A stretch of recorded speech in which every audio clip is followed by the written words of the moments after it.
was actually figuring out who I really was, you know. So it took me 4 years to 4 years of introspection. Even where there was a point where I was washing dishes, and all of a sudden my old self, my younger self, popped in my head, and for that split, whatever second, whatever, I forgot I was doing dishes, and I seen him. I was right there by him when he was crying, and I told him, "Why are you crying?" And he's like, "You know, I hate my dad and this and that." And he's crying. I'm like, "Don't worry, you're going through this for a reason. You know, what you're going through is gonna make you tougher, so you can handle it out there." You know what I mean? And at that moment, I just bawled like boogers, like snot, like just. I never cried like that in my life, man. It's just coming out. I'm like, where the hell is this coming from? It's shedding your old self, you know, like telling my younger self, it's okay. I forgive everything. Don't worry about that stuff. You know what I mean? I forgive everything that's going on. Hi there. Welcome back, or welcome to Recovering Out Loud podcast, the show where we get real about mental health and addiction. I'm so glad you're here. If you or someone you love is struggling with drugs or alcohol, please reach out for help.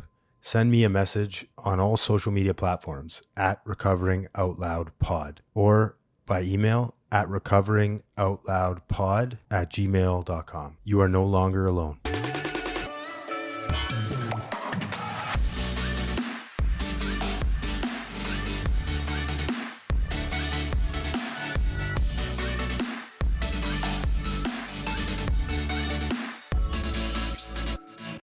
What do your prayers look like, or your meditation? What does that look like?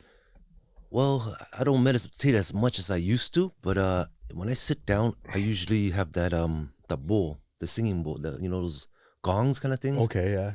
I'll cleanse the area, just get good vibes in there, and I'll sit down, I'll close my eyes, and I start practicing on my breathing, you know, just focusing more on my breathing, and just allow whatever to come in, come out, just go by, you know. And there are times that I see things, you know, things pop up here and there, you know what I mean? And it's just... What do you see?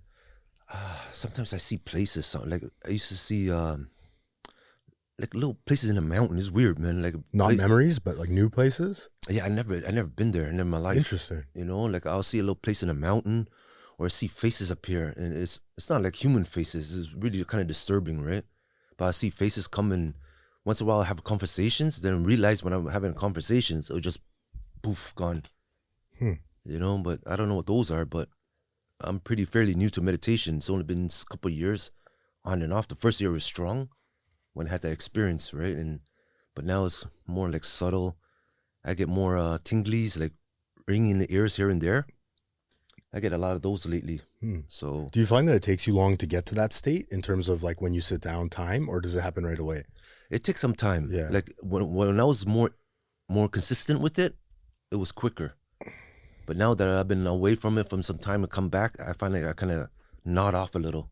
And I have to realize I'm sleeping. Really? You know? Like I start nodding off and I'm like, whoa.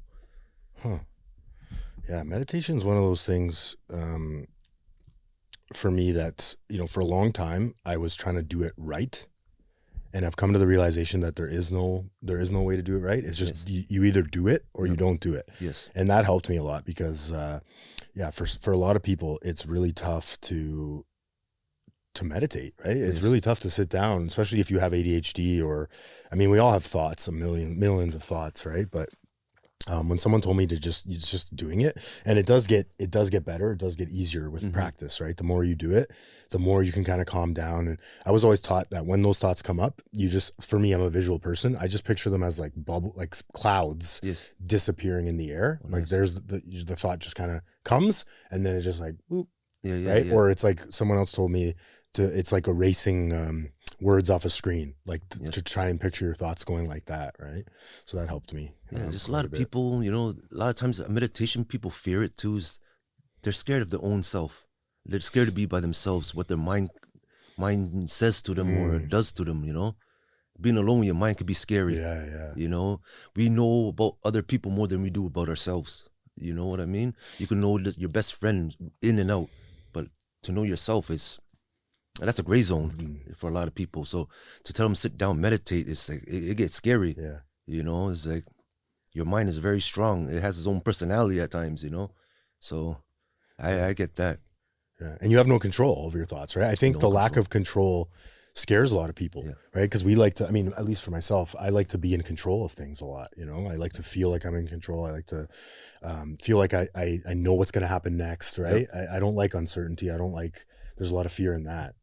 But that's how you release it. Yeah. Right? When you release the control, that's when the magic happens. You know, that's all it is humans try to control things, you know. It's for your comfort, for your safety. You know, you try to control it. But if you let it go, and I seen some crazy stuff in my time, you know what I mean? There's a time I was meditating, and prior to that, probably a week or a couple of days, I was doing some meditation about seeing my guides. I really want to get in contact with them, you know, find out what their name is and stuff like that. So I was really meditating hard on that. And one time I closed my eyes and I seen, I don't know what it was. It was just like it looked like a cave. It was really dark and it's like walls like a cave. But then there's this figure with a black hood. Not a Grim Reaper. It's like a hood over his face. Couldn't see his face. It's just standing there. And I was like, whoa. When you realize something, you shake like this, usually things disappear. Mm-hmm. But that figure was still there. And I was like, whoa, like, who are you? You know, then I freaked out. I got up, go, no, I'm done. A couple of days later, driving by, it was on Bloor in Jarvis. There's a church there. There's the same hooded person standing outside the church, like a statue. I'm like, whoa, what the heck? That's exactly the statue. That's the figure I seen. I wonder what that symbolizes. One day maybe I'll have the courage to go and knock on the church and what does that guy symbolize, you know? Because that was exactly that person I saw in my meditation. It's bizarre. Do you think that the universe, God, higher power, whatever you want to call it, is kind of maybe directing you to go in there for some reason? Like, what do you think that means? I honestly, usually at the moment, I didn't think of much, but usually it takes time for me to look back. And I think those are my guides, you know, but I kind of spooked them away. Like, I'm not ready for you guys yet, you know, like kind of feeling. So I haven't seen them ever since, but I think those are my guides. And sometimes they come in, obviously they're not human, right? So they come as is and we just freak out, right? But yeah, to me, like a guide, a spiritual guide, to me, it comes in a number of forms. It comes through people, it comes through objects, things, maybe thoughts in my head, right? Voices sometimes, not voices like, no, I mean, yeah, like we all have conversations in our head, right? It's completely normal. They could come as news articles, as headlines on my phone, right? Like things that just kind of pop up, and it's like, I have two choices. I can pick it up or I can be like, it's fucking crazy, right? I don't, whatever, right? Or I can dismiss it. And to your point, the more mindful I am, the more I can see those signs, those guides. And that's why meditation is so good for me, right? Yes. Because you nailed it right there. It's your awareness and having an open mind, right? It was a lot of times we're so closed off, like, that doesn't exist. You shut it off, or ghosts don't exist, and you shut it off. Talking about, I'm getting goosebumps. Yeah, a lot of goosebumps. Yeah, bro. You know what I mean? Yeah. So it's the mind that's closed. Yeah, this sort of contempt prior to investigation, right? Where it's like someone who brings up an idea, and you're no, like just completely, your mind just shut. That's not real. That's not possible. That's not. And to me, this might sound a lot of woo, like this whole episode might sound very woo woo to a lot of people. And for a long time, I thought this was bullshit. This spiritual life, but it's like. I don't know. I've just come to a place now where it's so much more fun and so much more, I don't know, the opportunities are endless when I choose to believe in this stuff than when I don't, right? And it's so much more freeing to believe that anything is possible, because then I don't have any limitations, right? And I believe that. Like I truly believe that I can do anything in this world if I'm willing to pay the consequences, right? There's certain things like maybe playing the NBA one day that physically I can't do, but there's not a lot of things that I can't do in this world if I put in the time, I put in the work, I put in the research to get it done, right? Like, there's a lot of examples of that in the world. Your power is your focus. There's a lot of energy and focus. If you could focus your mind, razor sharp into what you need to do, where you want to be, instead of, we're taught like in school, like when you grow up, what you want to do, what do you think? Those two questions right there, I feel like there is wrong. It should be who you want to be. We're human beings, not human doers, right? We're beings. What do you want to be? And instead of thinking, what do you think? It's what do you feel? Yeah. Right? Yeah. We have to learn to feel things. Like when something's right, you feel it's right. When something's wrong, don't you get that knot in your gut? Yeah, Like yeah. those are feelings. It's not thinking. Thinking is for school, it's for logic. Right? But if you want to tap into the whole other side, everything is feelings, man. Yeah. Intuition. Intuition, everything. It's all the inside. Like I explained to you earlier, 4 years ago, I would not be sitting here talking Yeah. about this Yeah. stuff. Let's get into that. Yeah. It's like woo stuff, like you said, right? I was kind of embarrassed. I tried my open up a YouTube channel, but I was kind of embarrassed. Who's my friends will see me, and everyone's gonna think I'm crazy. You know what I mean? Because I'm a very straight person. Like I don't say stuff that it's not there or whatever it is. You don't know? sugarcoat. Yeah, I don't sugarcoat stuff. So, but this situation, it just threw me off. You know. Yeah. So what happened? Yeah. Well, I was really debating on my life. Like I lost my identity. You know what I mean? It's like I had my street friends. I had my friends that work legit, and I had my family. You know, my family as in my family, my parents, and all that stuff. And I had 3 different identities. Right? 3 different identities, and they never intertwined. Yeah. You know, even though I do hang with my street friends and my regular friends sometimes together, but it was crazy juggling. I don't know how I did it. You know what I mean? But at that time, it's like I lost my identity. It's like I'm one person, then I'm 2 person together, and then my family. You're wearing masks everywhere you go. A lot of masks. And in the end, it's like, who the fuck am I? You know what I mean? I'm talking to these people, then I'm talking to these people, and then my family. And I'm like, I don't want to live like this. And the stuff I was doing for money, it's like, yeah, you know, I was selling a lot of drugs. I was doing what I got to do. But at the same time, it's not what I wanted to do. And I remember telling my wife that, like, I can't do this forever. I don't want to do this no more. But how do I get out of this? This is all I know. My friends think I'm working. My street friends think I'm working. And I tell them that it's just so whatever they're involved, it doesn't involve me. There was a time where there was wars. I avoided that because I'm saying I'm working. I worked in the movies, and I did work in the movies for 1 month because my friend offered me a job in the movies, and I'm like, I'll take it. Let's see what it's about. So I did work there for a month. I did record it, and after that, I used it and say I'm in the union now. You know, I work this and that. So when these guys from the streets call me out, I'm like, I'm working tomorrow. I can't go out. So give me an excuse to stay away from them.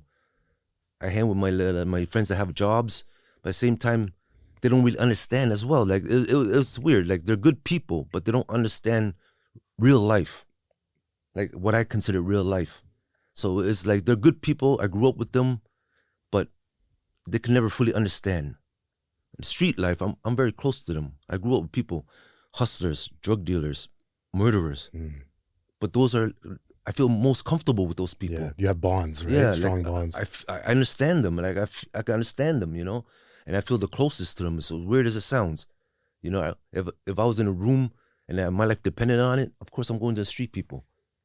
You know what I mean? Because I know that they'll have my back. To have your back, yeah. Or at least I think. You know what I mean? And then my family side, I'm the good son. You know, I put my mom through a lot of grief when I was growing up. You know, cops come, a lot of crap. You know what I mean? So yeah, but like I lost my identity. I didn't want to do my job no more. So it was weird how I start coming, these time frames right now when I'm explaining it, I'm trying to piece it together because things were happening so fast at that time. I start finding YouTube. I don't know where it came up. I start learning to meditate. I'll put on music and just meditate, and it felt really good. I'm like, holy shit, man. I started doing that. I started doing affirmations, listening to at night, put it on the earbuds and just sleep with it. And then one day I was just driving, and the radio came on, and it said something about angels. I turned it up, and I don't know why they're talking about something about angels. I'm like, because I'm not I'm not a religious person. I don't believe in none of that stuff. Like I said before, my upbringing, I believe my motto was, it's better to rule in hell than to serve in heaven. You know, but you do what you got to do in life. You know what I mean? It was almost like you rather kill the innocent than let the guilty free, even, you know? But Anyways, I'm getting off track here. No, it's good. I mean, I'm interested to hear more about how you got into the street life and what that did for you for a long time. Like, obviously, it did a lot for you. You mentioned connections too, right? How Yep. did you get into that? Well, growing up, I got my ass whooped at an early age, like a really early age, and it worsened off. And I failed in grade 1. I don't know how kids fail in grade 1, but the teacher failed me. Right? I remember she grabbed me by the arm. I didn't even know. I didn't know how to speak English at that time, but I still remember her name too. Now I'm 46 years old. I remember my grade 1 teacher, Ms. Wu. You know what I mean? I remember her. She's probably long gone now, but she played a role in my life as well, right? But she grabbed my arm. I pushed her. She smacked the shit out of me, and she told me, "You're gonna fail." I couldn't understand exactly what she meant, but I knew something wasn't right. But anyways, went home. They called my dad. My dad told me to explain to him. So I thought, you know what, the teacher hit me. I'm gonna explain to my dad. He's gonna have my back. He beat the shit out of me. You know, because in that generation, is like teachers and people authority are always right. Your kids are never right. So anyways, he beat the shit out of me, and for the longest time, he'll call me stupid. That's my nickname in the household, right? So every time my dad's friends will come over, oh, this is my brother, this is my son, this is my other son, this is my daughter, this is my son, stupid. And it was like, you could see in my dad's friends' face, they were like, you know, they're awkward, right? But at the same time, I want to get up and just yell at them and go, fuck you, you know? But we used to get beat so much. Like, cops will come to our house and make us go in the garden and lift up our shirts because our neighbors are calling the cops. We're screaming, lift up the shirts. And cops are asking me, you know, looking around, goes, does your dad hit you? And I was so close to saying, yes, take him to jail. But then I looked at the cop, I go, no, he never hits me. You know what I mean? We go back to beating. And our beatings were not like normal beatings, man. Like, there's times I get tied up by these black elastic bands he has, the thick ones. He'll tie my legs like this, my arms and legs, and he'll just whip me with those sticks. You know what I mean? And just when I'm done, he'll throw me into the corner, shut the lights off. And if I scream, I get my ass beat even more. He'll come down and give me more beatings. You know what I mean? Or psychological beatings will be like, if I caused trouble or acted up that day, it will say it was a Sunday. He goes, okay, next Saturday, you're going to get it. So he gives it a whole week to think about it. And when that Saturday comes, I'm like, oh, morning comes, afternoon comes, he doesn't do nothing. I go, he forgot, thank God. That evening comes, let's go downstairs now. I'm like, oh. Happened to a point where, you know, when you get beat so much, you just cry to give him the satisfaction. When he's done, it was like, whatever. You know, it doesn't hurt no more, right? Or if I was bleeding a little, I start ripping, you know, like I start opening up that cut more. And I'll make sure the blood goes on the fucking stairs, drip down, just so my mom could bitch at him.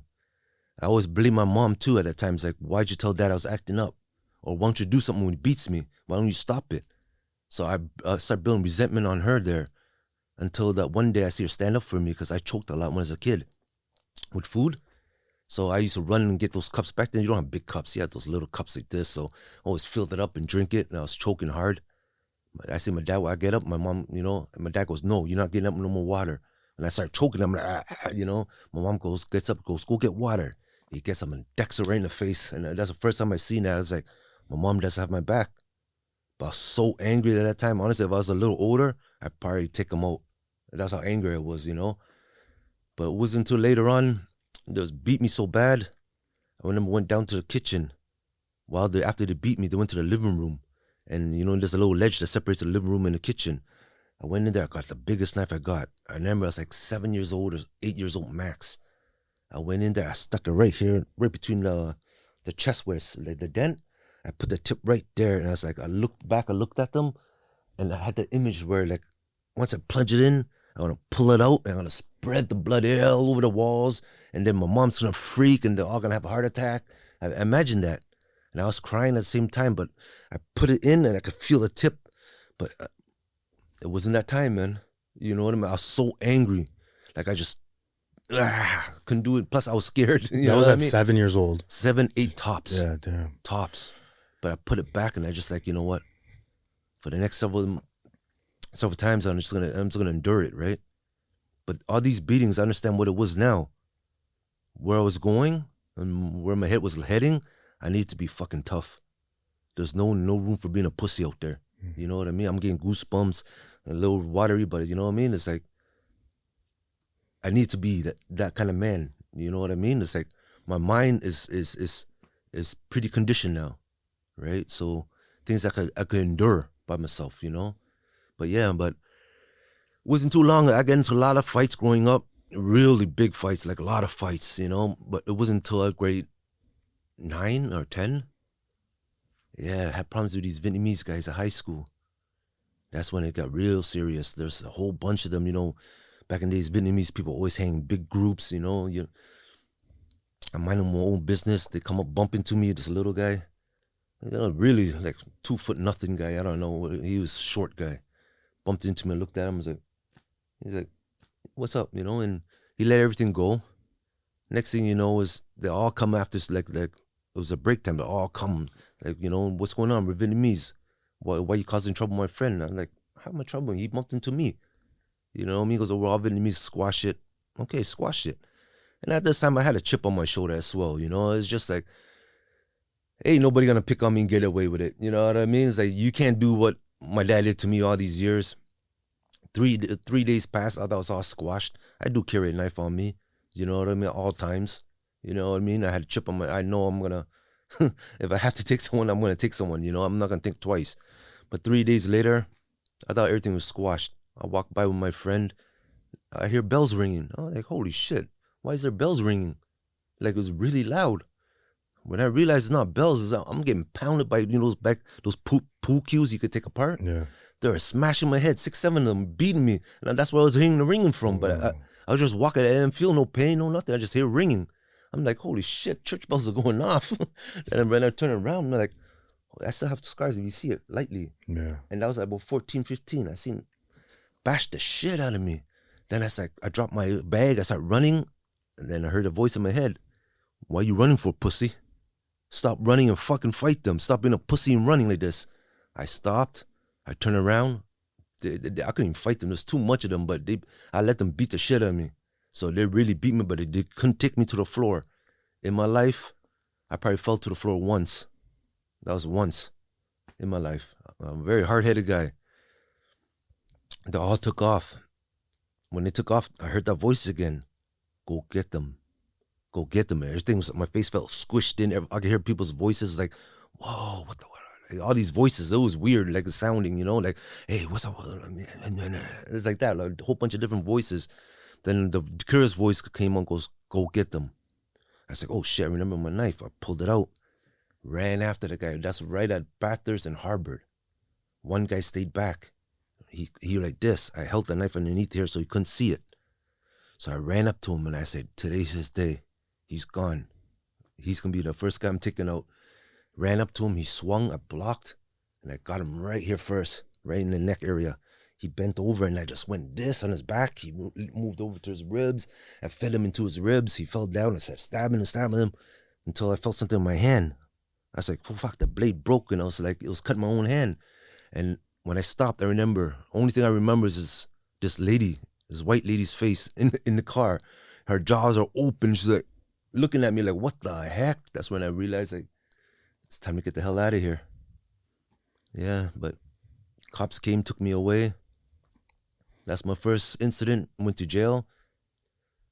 You know, so. How old are you? 14, 15. Wow. 14, 15 or something like that. So that's my son's age right now, and I haven't told him anything about my past life, right? But yeah, as I talk about this, my ego, I could feel my ego getting hyped up about it. You know, like the excitement, it's crazy. Like a lot of times I try to shut it down, but you can never fully get rid of it. It's always there. You got to coexist with it, but just know it's there as long as you're aware of it. You know. But yeah. What? I have to ask this, but the other kid, what happened to him? He lived. Yeah. Okay. He lived. They all carried him to the hospital. You know, he lived, and he said he heard a lot, and he kept changing his stories, right? So that's the reason I beat that charge. His story changed. Later on, when I went to jail again, I met his friend in there, one of his buddies there that day. And he's saying that he didn't want a rat. His mom made him rat. You know what I mean? But whatever, it was done. Well, you know what I mean? I was, at that time, I'm like, you know what? I'm glad I did what I did, because it's going to teach him a lesson for the rest of his life. When he lifts up that shirt to take a shower, he's going to remember my face. You know what I mean? That's what you get. You know, sometimes you think you might have a big group, you might feel brave, but you never underestimate somebody's violence level. Yeah, especially nowadays. Yeah. I mean, it's so scary nowadays. Like, you don't know. Like, I bet you those guys never thought that was going to happen, right? How do you look back on that now? Like, how do you feel about that now? I look at that and it's very senseless. It could have been avoided, right? It could have been avoided so easily. That's the experience and advice I'm teaching my kids. Like, one thing can happen and change your life in a blink of an eye. Yeah. You have to be aware of that situation and just walk. You don't lose nothing by walking away. You know what I mean? And I know my son's into basketball right now. So I told my experience where instead of stabbing, I said, I punched the guy so bad he went to the hospital. And because of that, I got expelled. I lost everything. You know, I did play basketball at that time too. And after that, sports was done for me. Yeah. You know? Yeah. It's almost like you hit a road and you either choose the street life Yeah. or you choose the academic, sports life, right? So I guess, you ended up choosing the street life for a while. And do you want to talk more about like what happened after that? Yeah, it's like after that, I got bail. My parents bailed me out. I was just wandering around. It was a depressing time. You know what I mean? But it wasn't too long after that. I was like, I gotta make money. You know? So I was like, how can I make money? This is the first time being exposed to, like, I'm looking around I grew up in the hood. You know, so people always selling crack around, you know what I mean? I'm like, all right, let's start. I don't have money to start. So I was like, you know what, let's do this. I got chestnuts. I'll break up the chestnuts into like big 20 pieces, you know what I mean, wrapping in a bag. And I start going through those, whatever you call them, junkies. And I'm like, what do you want? And he wants this. I'll give it to him. The minute he gives me the money, I start walking and running. He looks at it. He goes, hey, I got my fucking money. And that was the first taste of money, you know. I'm like, all right, start getting into robberies. Start robbing them. Then after that, start robbing people. You know what I mean? And it escalated each time. It started getting more violent. And, you know, a lot of times my friends would be like, yo, just chill, you know. But like, I have this, what do you call that in Vietnamese? In translated, it'll be like crazy blood. It's like when I fight people as well, I'll stomp people. And when they start twitching and foaming, all these shit coming out of their mouth, my friends have to pull me away. Because when I see blood and stuff, it gets me off, you know, like I want to see more, like. Jeez. And they go, you're gonna kill that guy. I go, what do you think I'm trying to do? You don't jump on someone's head 2 foot if you're not trying to kill them. You know, I don't hit for fun. You know what I mean? Because I believe if nobody's gonna show you mercy. If vice versa, if I was on the ground, they're gonna fucking give it to me. Yeah. So why give mercy in the beginning? You know, if you're gonna do it, do it. If you're not gonna do it, don't do it at all. Right? I mean, that's all you knew growing up, right? That's it. Because, like I said, you know, my dad beat the shit out of me, man. And the first time I actually got my balls up was this black guy. Like, he picked on me a lot. The one day I just pushed him. Right, just going back again. I pushed him on the floor, and I thought he was gonna get up and whoop my ass. But he goes, "I'm gonna call my older brother after you." Then I realized, holy shit, this guy looks scary enough to me, but looks are nothing. You know, but yeah. But anyways, going back, a robbery started escalating. Then I got caught with 2 guns after that again. You know what I mean? It wasn't real guns, it was BB guns. Me and my buddy got 2 BB guns, and we started robbing people. And the cops came and arrested us for that. We got caught again. So the second time I went in was after I beat that charge. Before I beat that charge, the stabbing charge, my mom took me to this place. It's like inside someone's house. It's like a psychic. I don't believe in none of that shit before. I didn't understand a word what that lady was saying. But when she started, her voice changed. And I almost laughed. I was holding it in so bad, you know. I was like, but her voice is really high pitched, it changed. But my mom explained to me, she goes, you're gonna beat this charge. But in the summer, she sees something, either I'm gonna go in jail for a long time, or she sees a lot of blood in me, like leaking out, like I'm gonna be bleeding a lot. Well, whatever. Come to that time I beat that charge. A couple months later in that summer, I got arrested with those guns for armed robbery. I was like, holy shit, man. You know what I mean? Coincidence or not, right? It played out exactly like that. But the second time I went in, it was like camp to me. You know what I mean? You're young still, you're hot-blooded. You meet connections in there, you know what I mean? Yeah, we had a few racial wars in there where it's like Asians against the blacks and blah, blah, blah. But, you know, we stand our ground, we fight, you know, and it was an experience, that's for sure, man. Yeah. And then so you get out of there, and then I guess you start to participate in gangs and stuff now? Like what does that look like? There's a lot of people, like, I never got into gangs. Like, I never got into gangs, but I'm always associated with people like that do business, like the killers or the hustlers, and it's like a community. Yeah. Everybody knew everybody, but eventually people gonna beef here and there. But like, I never into like joining that's kind of lifestyle. You know what I mean? I always like making my money, but be more quietly, right? I ever since a kid, I never liked to be loud. I just make my money and just the attention. Yeah, you know what I mean? But yeah. And then so I guess years go on like this. How does one make the transition from that life into where you are now and going back to school and, you know, becoming a social worker and practicing Reiki even? Like, was there a moment where everything kind of changed, or how did that play out? Like I said, I lived a life. I even went to Vancouver, grew weed at that time when it was popular. I was around, everything. We did a lot of fucked up shit up there too, man. It got really bad. You know what I mean? Where the point where it's like, I even got shot at up there in the car. You know what I mean? It got really violent. So, but up to this point, it was during COVID, a year after COVID. That's when I started asking questions about my life, really debating about it, right? And the angel thing came on the radio. And I asked, like, you know, there's no angels. You know, if there's angels, prove it. Change the radio station. It didn't change. And I was like, see? All this bullshit. What was it, like 2 days later, had a dream. And I remember this dream, I went to sleep, I put the headphones on, listening to my affirmations like I usually do. And next thing I see Michael Jordan come in my room. I'm like, Michael Jordan? It's like, he comes sit beside my bed in my room, he's talking to me about life. I'm like, I used to look up to you, man, growing up. You know, everything was about basketball when I was younger. You know what I mean? That was my escape, you know? So I was like, oh, shit, you're here. But then when I realized, like, what do you do in my room? When I realized I'm dreaming, you know, it's like that state where you're like, I'm in my own dream and like, what are you doing in my dream? The lucid kind of dreaming, yeah. Yeah, it's like when I asked him, like, what are you doing in my dream? He smiled and his face changed. And it was another face. And it was, giving me a lot of goosebumps, man. But it was like an orange glow, like it was a nice. It wasn't so bright where you can't see, but it's like an aura, you know what I mean? And I seen his face. It was a male face, and he hugged me and he goes, you know what? Just repeat these words after me. Repeat my words. I'll take care of you. You know, I'll help you out. And I go, okay. And he hugged me, and that hug was, swear to God, I never felt. Even my own mom's hug don't feel that nice.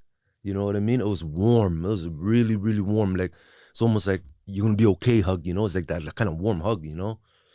But I woke up, my eyes were open wide. I got up, I'm like, whoa, what the hell was that?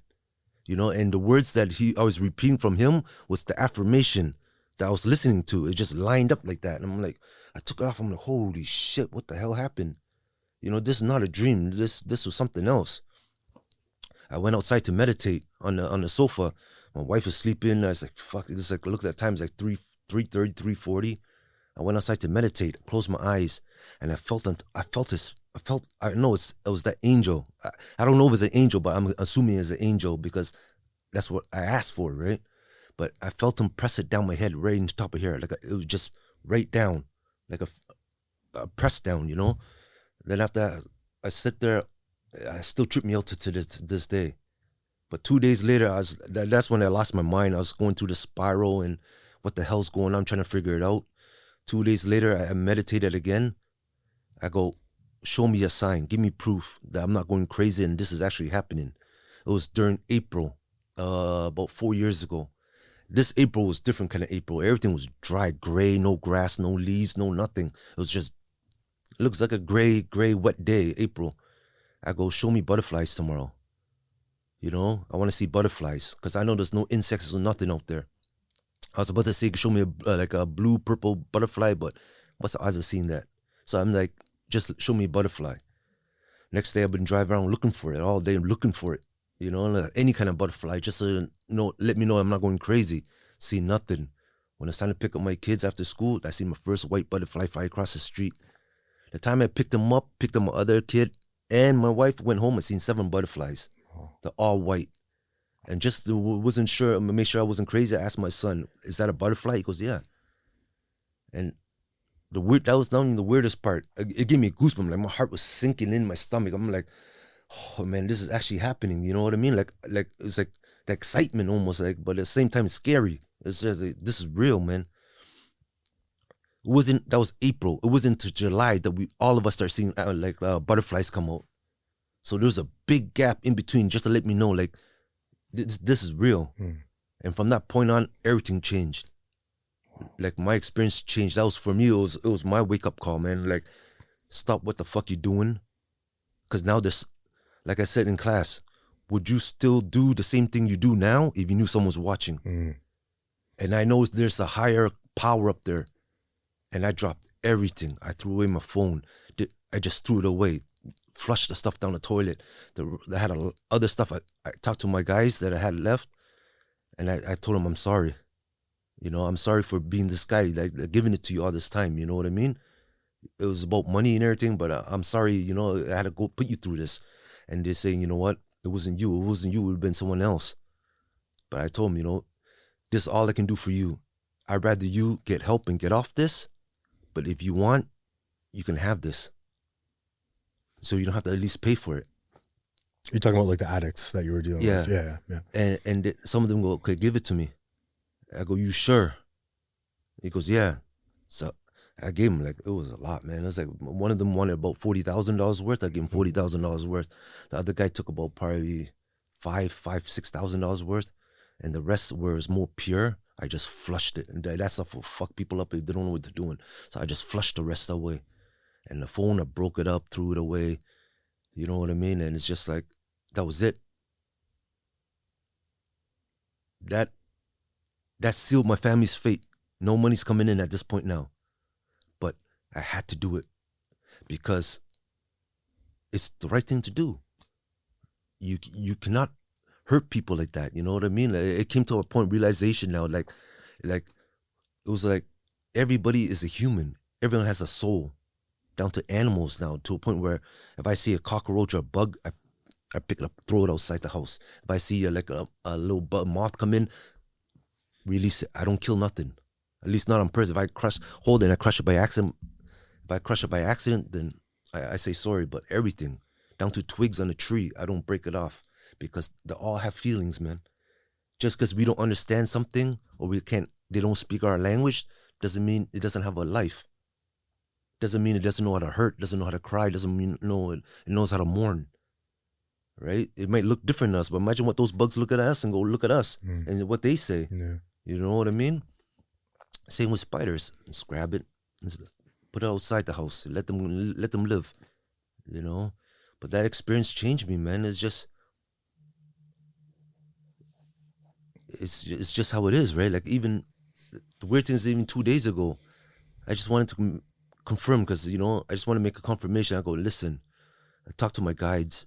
I go, listen, I just want a confirmation again, you know, just show me not butterflies, what's that, ladybug. Let a ladybug be near me. 2 days ago, my wife came out, she goes, oh, she woke up before me, went in the washroom, she's like, oh, there's a bug. I was like, okay. Then I was brushing my teeth, she goes, oh, there's another one. I go, what kind of bug?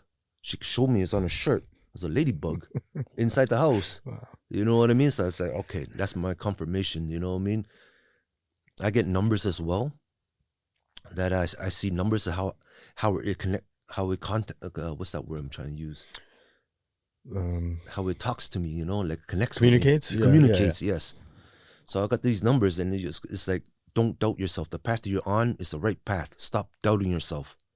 And since 4 years ago, I started getting these kind of messages, these numbers, and every time I decipher them, it tells me, like, even talks about this to confirm it. I have this on my arm, it says Carpe Diem.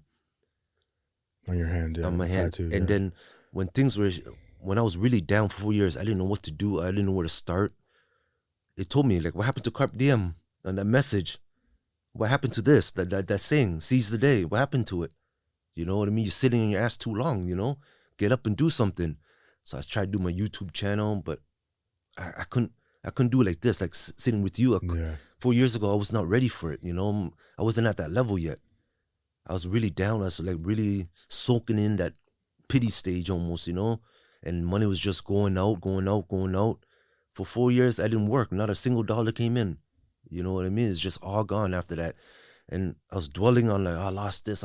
And they kept reassuring me, everything will come back. There's no such thing as losing this stuff. You know what I mean? Don't worry about losing materials and stuff. Focus on your path and your journey. Find a skill. Go to school. And at that time, I'm like, go to school? I hate school. You know what I mean? It's like, there's nothing there for me. Why would I want to go to school? And that's the problem with the school system too. They teach stuff that you don't want to learn. Like, this is how I see it. Like, why would you want to learn about science? Nothing wrong with it. But if you're not going to get into that field, why are you going to learn about something you don't want to do? Right?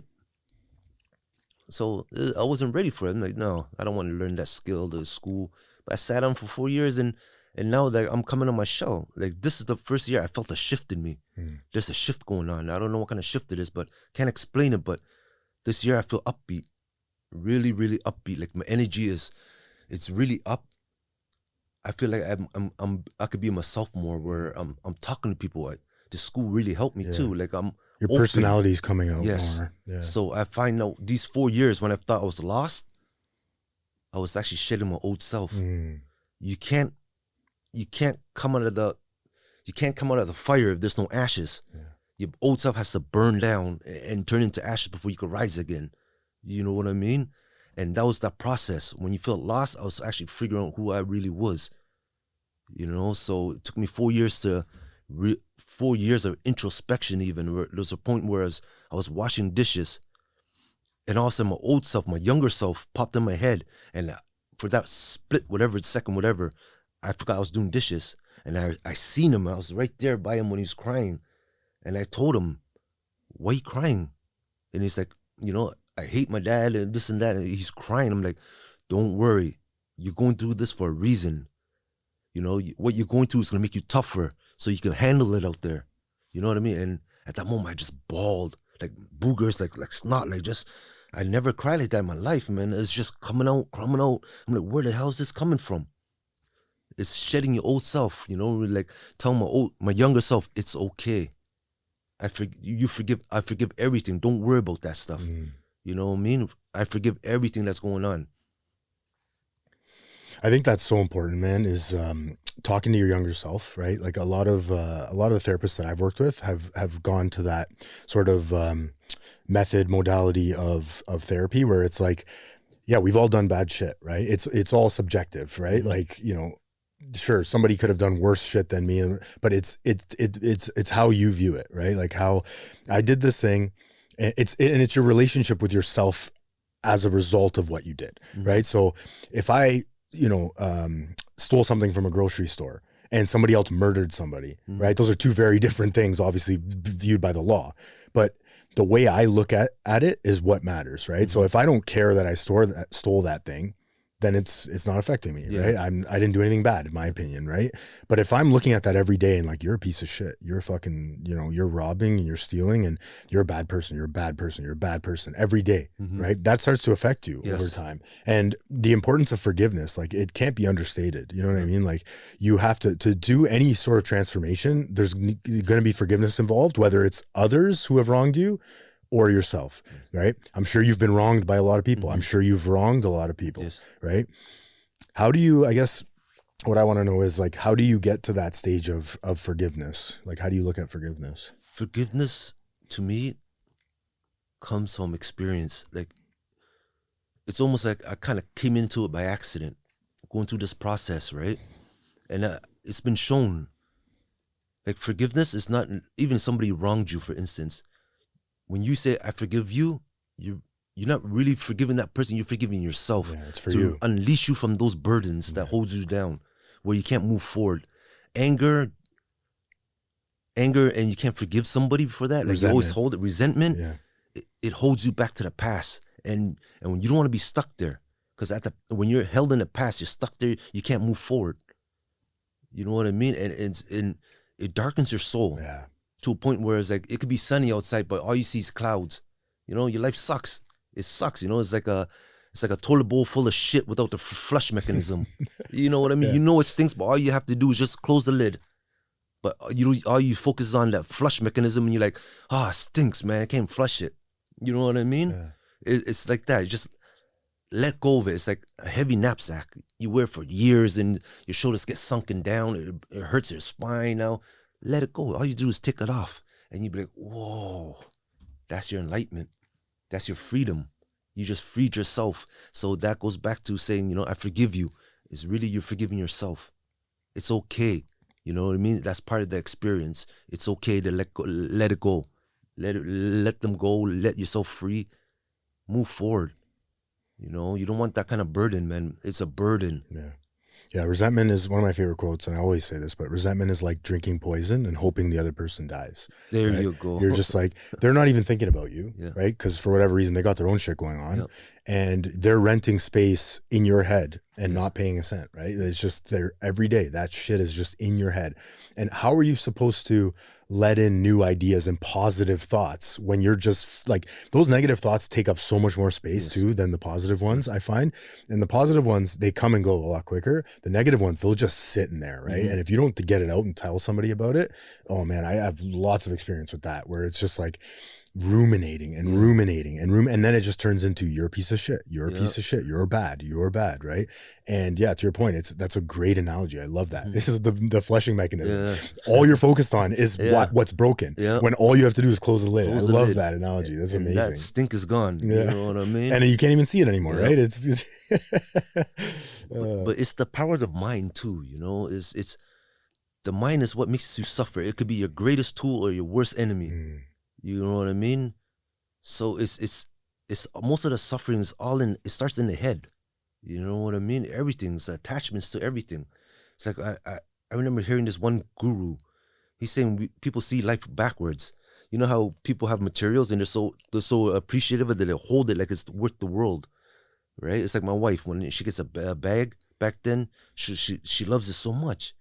She'll hold it. She's like, oh my God, so precious. I don't want to wear it and dirty it. We're seeing things backwards. That's how you're supposed to see life. Life is precious. It's beautiful. Materials is just to use, right? Don't fear it. You bought to use it. It's a tool. It's a tool. You know what I mean? But people see things backwards. Life is beautiful. Everyone comes in this world like, oh, you know, social media and the media, the news, they're always showing you what you don't have, what you lack in life. It makes people miserable. Focus on what you do have. And what you do have, I guarantee you there's people out there that are willing to die for it. You know what I mean? Appreciate what you have. Humans don't know what they have till it's gone. You know what I mean? And what you have is special to you. It's catered to you for your journey. Don't compare to other people's journey because you're not in the same lane. You know, you could compare yourself to the Joneses, but Joneses have their own problems. You know what I mean? And you're not the Joneses, right? A lot of people, suffering comes from, how do I say this? Suffering comes from your expectations of life. You expect your life to be a certain way by the time you're this age. And then when it doesn't match how you think of it is in your head, you get depressed and like, oh, I'm a failure, this and that. No, don't think like that. You know what I mean? Life itself works on divine timing. You're at the right place in your life right now, even though it doesn't seem like it. Your experience is unique. Suffering and hardship is a good thing. We're taught that it's a bad thing. That's how growth happens. That's how you learn and you grow as a person. Your soul grows, right? The good times you don't grow from, but the good times are rewards for going through the bad times or challenging times. I don't like to say bad times. They're challenging times. That's the reward you get, right? But you got to grow as an individual. Otherwise, you're going to be stale, and there's nothing worse than being stale. There's somebody, I'm quoting somebody, I don't know who this is. It said, number one best thing to do is the right thing. The second best thing to do is the wrong thing. The worst thing to do is nothing. You know, I don't even know who said that, but I heard that. I'm like, that's good. Yeah. I think Tony Soprano says something similar in the show where it's like, Yeah, like inaction is the worst type of thing that you can do, right? Or I'm terribly misquoting that or paraphrasing it, but yeah, sometimes sitting on your hands is the worst thing you can do. Sometimes it's the best thing you can do, right? In terms of biting your tongue, and I have to do that a lot, right? Where it's like, hey, maybe I don't need to have an opinion about this right now. Is my opinion? What's my motive here? That's what I ask myself now. Is like before I say anything or do anything, and I fault at this all the time, right? I'm still learning, but to your point, this is how the growth happens. Am I trying to disprove this person to embarrass them? Am I trying to feel better about myself by making someone else feel bad? Right? Like, what's my motive here? What am I trying to do? Am I trying to put someone down, or am I actually trying to help? Right? And sometimes when you try to help, it goes the wrong way too. But if you know in your heart that you had the right intention, that's freedom to me, right? It's freeing enough. It's like, I tried to do the right thing. To your point, we don't always know what the right thing is to do either, right? And that's why meditation and spirituality is so important to me, because sometimes I think what the right thing to do, it ends up being the wrong thing. And then it's like, okay, this happened. Now I can look back in retrospect and be like, yeah, maybe I shouldn't do that again, right? Maybe that was not the right thing to do at that time, I'm interested in the Reiki. Yes, Reiki. How can you explain what that is and how you got into it? Yes, this is pretty. Ever since that, I don't know, it was awakening or whatever that process I had was called. Like, I still have no name for it, but whatever it was, it brought my awareness out, right? And then I was searching for answers. Like I said, I went to psychics, even though I know they're phony, whatever. It's just I'm paying them just to talk to them, because at that time when this happened, I had no one to go turn to. I almost lost my family. They thought I lost my mind, even though I kept reassuring them, like, I'm still me. Like, you know me well enough to know that I'm not crazy. You know what I mean? But it sounds crazy. But sorry, it's interesting though that the people closest to you, when you when you make the right decision, like, you're faced with that adversity of like, oh no, this is the wrong thing for you. And often that happens in our lives, where when we're on the right path, you get the haters, you get the doubt, you get everyone telling you not to do it, because it's like this kind of tension and adversity and resistance. That's what I was looking for. Resistance towards following your path, right? Sorry, continue. I thought that was interesting. When you're on your right path and you're in alignment, those who vibe with you will come with you. Those who don't, it's going to be left behind. You know what I mean? And you will find out, like, it'll just automatically happen. It's like magnets. Yeah. If you're the same magnet, it's gonna push it away. You know what I mean? It's like you can't get close, right? But we're on the verge. Like, it was real bad, man. But I kept moving forward. Like, where do I get answers? Like, someone like me, like, just coming off the street, like, who do you talk to about this stuff? Like, where do you go, right? So I went to a few psychics and just talked to them, and just to talk to them, and that's all it is. When I was done, I was like, okay, here's your money, thank you, and just go, and I felt lighter. But at the same time, I didn't get my answer, and these guys couldn't provide it. And for 4 years, no one could give me that answer. I just had to figure it out, what's happening to me, like, it took me 4 years. It could have been maybe sooner, but it took me 4 years. Sorry, what was the question? So Reiki. Oh yeah, Reiki. Yeah, I kind of drift off a lot, but I was looking through the internet, like, I was learning about chakras. Like, these kind of things pop up into my my YouTube channels, and so I'm like, okay, so I'm like, what is Reiki? I look at it as energy inside you. So I was reading up on all the energy chakras, and I'm like, okay, maybe I'm pretty low on the bottom chakra and the root chakra. So I went into a Reiki, made an appointment with a Reiki master. And the first time I went in there, I was kind of like uptight. I was kind of protecting myself. She pointed it out too. She goes, look at your shoulders. Because I was like, she goes, you're protecting your heart. Because my shoulders always like, I was like really closing it in. You know what I mean? Like, it was moved in. Yeah, it's closed off, right? Protecting myself. And she did her thing anyway. She's talking to me, trying to get like trying to get to know me better. But anyways, after all that talking about me, she did the session on me. I didn't, honestly, when I was done, I was like, she goes, how do you feel now? I go, I feel better. But really, I didn't feel shit. I go, this is bullshit. Reiki is garbage. You know what I mean? A waste of my money again. It's just like the psychics, you know what I mean? I go, there's nothing that can help, man. Anyways, I was looking through it again. I seen learn Reiki. I'm like, well, Reiki doesn't work, but maybe she doesn't know what she's doing. Not one size fits all, right? So I'm not saying she's shit. It's just nothing happened with me. There was no connection there, right? I didn't feel nothing. So anyways, I called up this Reiki master, this lady, and it says she's also a medium and all that stuff and everything. I was like, okay, let's book that. I won't mind learning it. Maybe if I learn, it'll be different. So I made an appointment with her that a couple months later. So I went to see her. First time I came and see her, I was like, oh man, this is kind of, let's do this. This is the next journey, right? I walked in, introduced myself. She saw me, went upstairs, and she goes, close your eyes. I closed my eyes. She goes, what color do you see? I said, okay, there is a color popping in my head. What color? It was yellow. I go, what color do you see? She goes, yellow. I'm like, what the fuck? Okay, that's one. And before I went to see her, I remember I meditated that night. I go, guides, ask my guides to make sure that I know she's real. Ask her something, like let her know something about me. You know what I mean? Let her ask a question about me or something she knows about me, just so I know it's real. But she started looking through the Reiki stuff, like teaching me these, like where Reiki originated from and all that stuff. So we went through all that paperwork and like where it came from and who's the founder and all that stuff. Then we started doing those symbols that comes with Reiki, right? So I started writing down those symbols, writing them down, and she explaining what each one does. And then she just stopped. She looked at me. She goes, "You're a real hard worker, huh?" At the moment, I wish I asked her more, like, where did I come from? But it never crossed my mind at that moment. I was just more focused on the words and stuff. But anyways, we're doing it all. And then she did my attunement. So the attunement was that I closed my eyes. She put the guys there like a little shrine. She's doing her chants and her smudging stuff. She did stuff and then she blew smoke through my. I did something with my hand. I don't remember, man. But something like this, and she blew through my hand. I'm like, whoa.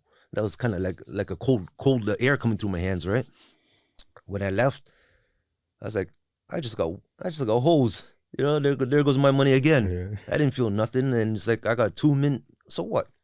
You know what I mean? I had a good talk with her, like expressed a lot of things out and all that stuff. But I went home that day. I left around 4 something, around 7 o'clock that day. I was sitting watching TV. All of a sudden my hands are buzzing, man. I'm like, whoa, what the fuck is this? It's like, the TV, the salt and pepper screens, like it's just black, no cable. Yeah. It felt like all that in both my palms. I'm like, whoa, and it's strong, man. It was like deep inside my hand. I'm like, what the fuck did I say? I started hearing like high-pitched noises. I'm like, whoa, what the hell is this? You know what I mean? Until now, when I meditate, I still hear the buzzing and a lot of bird chirping for some reason. I hear a lot of birds chirping when there's no birds around. It's weird. But yeah, anyways, after that, I started attuning. I started doing it to myself, and which it doesn't work on myself. I don't find, you know what I mean? What is that? Can you explain it? There's like, you pretty much, everything is intentions, right? You set intentions before you do anything. I like to bless the area, cleanse it, but it's intentions what you want, and you state your intentions, and you ask for the beings to help assist you. Obviously your beings, you have to say like certain things. I'll say is like, I call upon past Reiki masters, healers, teachers, guides. If you come join me in this session with guides from the highest light and compassion to come join me. Anything dark is not wanted. They can't come in without your invitations. Like people play Ouija boards, you're inviting stuff to come in. All right, but you set your intentions. And then it's like, my intention is to heal myself. You know what I mean? To heal negative energy. And I do it anyways, but it doesn't work on me. And that was it. Until I started asking my older son. He's like, my knees hurt. Can you help me? I said, I want to do Reiki. I'll help you with Reiki. It took him about a week. He's like, he didn't want to do it, right? But after a week, he goes, okay, I'll do it. So he sat down. I set intentions. I knocked the bowl, cleansed the area. I did it for him. And while I'm doing it, I could feel his legs twitching, like you could feel it, it's just, the time I was done, he got up, he's like, whoa. I was like, what? He goes, Dad, it's gone. I'm like, oh, okay, that's pretty cool. I did it for my youngest son. I did it for him way before I knew I did Reiki, because I would put my hand on his stomach and he's just like, whoa, Dad, it feels so good. His stomach ache is gone, whatever. Anyways, okay, I'm kind of getting all over the place here, but I did go back for the second one, become a Reiki practitioner. And that's when she brought in people for me to do Reiki on, practice on. And is the head, everyone that do the head don't really feel nothing. It's just when I get to the body. I guess that's when I'm more relaxed. They say the energy is really strong. And I did it for them. They said the energy is really strong. I helped her do a yoga Reiki class. I just volunteered, just practice. And I did it, and I got feedback from those people there. She goes, I felt your energy. You know, that's kind of reassuring me, right? My neighbor recently, a couple months ago, he had what's that thing called, the pancreas? Pancreatitis? Yeah, he took it out. Oh, fuck. Something like his pancreas or something like that. I can't remember. When they take out your appendicitis? Appendix, yeah, I think appendicitis? so. Yeah. It's somewhere around here. Yeah, they take out your appendix. Yeah, they took it out. He's in bad shape, man. He was about to die if he didn't get that surgery. He was pale, he was down. And he came up to me and I was like, you know what, just, I don't want people in the building to think I'm crazy. So I'm like, listen, I do this thing called Reiki. It may not help you, but if you want, I'm more than willing to help you, And they jumped at it right away, yes.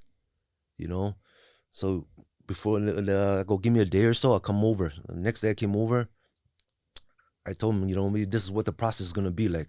You may or might not feel nothing. If you feel something, it's normal. If you don't feel nothing, it's also normal. You know what I mean? You have a face cloth? He goes, why? I got to cover your eyes, man. We can't lock eyes to eyes. And when we're doing this, it's going to be weird. I can't look at you in the eyes and be normal after that, Yeah, I got to see you every Tuesday or whatever. Yeah, it's weird, But I told her, your family has to go to the other room because I don't want their energy mixed up in everything, you know what I mean? So take your phones out, everything out, and just leave the room clear. I did it for him. Dude, the time was done, probably 25 minutes, half an hour. When I was done, man, holy shit, he was different.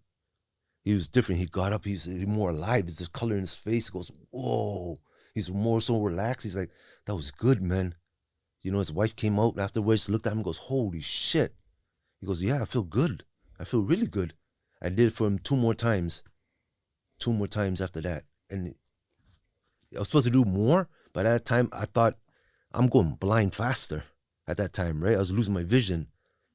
I was like, man, could this thing be sucking his energy into me? And it's causing it to speed up? I wasn't too sure. So I told him, this is the last session I could do for you, you know what I mean? Because he knew about my eye problems Yeah, too. what's wrong with your eyes, just so people know? Yeah. I have autoimmune. I built an autoimmune disease just before that incident happened to me. You know what I mean? I built this autoimmune disease. Didn't know what it was for a whole year. Didn't even know it was autoimmune. So after I found out what it was, it's called uveitis. And it attacks the eyes. And it just really eats up the eyes, you know what I mean? But the medications I was on, it sped up the cataract process. So cataracts are just building up real fast on me. And it was blinding me to a point where everyone looked like ghosts. You know what I mean? It's just a blur, right? For a year and a half, brushing my own teeth, I couldn't see my face. You know what I mean? So, but I still drove. I know, but I still drove, had to get food for the family, still do for stuff, responsibilities, had to take care of it, So, but during that, I also did Lyft driving, because I needed to make money somehow. Uber, I had no idea how to make money prior, how to make money legitimately. But I did Lyft, and I was embarrassed about that too, because, I used to look at cab drivers like they're cab drivers, But that's it. That thing kind of opened my eyes too. Like, you're human, they're just human just like me, But the good thing about that Lyft was I met a lot of spiritual people, man. And you had a lot of interesting conversations, you were telling me. Very interesting. Like, these people were like, some of them were, I swear that I can goosebumps again. Some of them, they're human, but they're not human. I swear they're like guides, let me know like you're moving in the right direction. You know what I mean? At that time, my vision was fading. I met these people uplifting me, letting me know there's more of me out there. Like, they call it like what's that word? Light workers. You know what I mean? I checked it up and I was like, oh shit, there's a lot more of those out there. You just know what carrying I mean? the good energy, light. Yeah, it's just positive. To help people. Like, it's a new shift happening now, and the shift is like people more aware, they're wakening up. They're more aware right now. Yeah. And now's the time. Like, I'm ready now. You know what I mean? I'm ready to tell my story of it, you know? Letting people know, like, there is life after the streets. The street doesn't end there. You know, there's a lot to go on after that. The other day I met my other friend. Like, I seen him growing up. He sells a lot of drugs, just did, I think, like 3 years, came out. He goes, I don't know what to do, man. You know, I can't get a job. I have no experience. They don't want people that have criminal records. Fuck, what do I do? You know what I mean? He goes, do I go back to the streets? You know, do I have to do that again? I go, you got to calm down a little bit, you know what I mean? What is it that you want to do? He goes, get into construction. But he goes, I can't get into it right now. I go, you know what? You just got to breathe a little right now. You got to focus on what you have. Don't think about money, this and that, you know? Your wife been taking care of you this whole time. You have kids, your daughters that you missed for 3 years. They're growing now. Yeah. You know what I mean? They need their daddies there for support. I go, focus on what you have and use that as a foundation instead of looking at what you don't have. Because if you look at what you don't have, your ego's going to drive you right back to the streets, man. And if this is your second chance. If you fuck this up, your wife is going to leave you. Your kids are never going to see you again or see you the same way again. Why is daddy always leaving us? Yeah. Right? And that comes to my point now about families right now. If you have kids out there, pay attention to your kids. Be there for your kids, because what they lack at home, they're going to go looking for it on the streets. And that's when you find all the wrong things. I look for a father figure out there, and they use you. You get used out there. You know what I mean? So what you lack at home, you look for on the streets. You look elsewhere for it. I love that, man. Yeah, I think that's such an important message. Yeah. I mean, you're proof of it, right? Like, because if I'm not getting it at home, I'm going to get it somewhere. Yes. Right? And it's not going to be in a good place, right? Because not everybody has our best intentions, right? No one. Everyone's always looking out for themselves. Yeah. You know what I mean? But things change, right? There's always hope. It's never too late in life until you pass away. Yeah, I agree. As long as you're alive, you can always make that change. But do you want that change? Forgive yourself. Let yourself know it's okay. It's okay. Everything that happened, it's okay. Forgive yourself and move on. You know? What is it that you really want to do in life? Use your experience. Yeah, you've been incarcerated. You've been incarcerated for a reason. You did a lot of bad stuff. What can you do out there? What can you contribute to society now? You know, what can you give back with your experience? There's people going through it exactly what you're going through. Not just street stuff, other stuff. Like recovering addicts or addictions. Yeah. Use that. It's your calling, man. Use your experience. You might not have education or that diploma piece of paper, but you have life experience. And that is golden to me. Yeah, that is golden. You can't learn that stuff in school. Use it. You went through it for a reason in this life. Yeah. What do you do with it now? Do you just shove it underneath the rug? Or use it as your power and enlighten people? Show them there is a path beyond that. You know? Yeah. It's not the end of the world, man. I love it, man. And you're a fine example of that today, right? Like, somebody needs to hear your message, and I'm happy that you came down, because I appreciate you, man. I feel a connection towards you, and I'm excited to embark on this journey going forward, and hopefully, helping one person at a time, right? That's the goal here. Same here. I have a lot of respect for you, man. Thanks, what bro. You're doing too, you know? I appreciate it. Thank you. Yeah. Thanks, Al. Hey, no worries, brother. That was awesome. Thank you. Thanks for listening. Please help us grow the channel and like, share, and subscribe for more content. The discussions and stories shared on this podcast are for informational and motivational purposes only. This content is not a substitute for professional medical advice, addiction treatment, or therapy. If you or someone you know is struggling with addiction, please consult a licensed physician, addiction specialist, or mental health professional. You are no longer alone.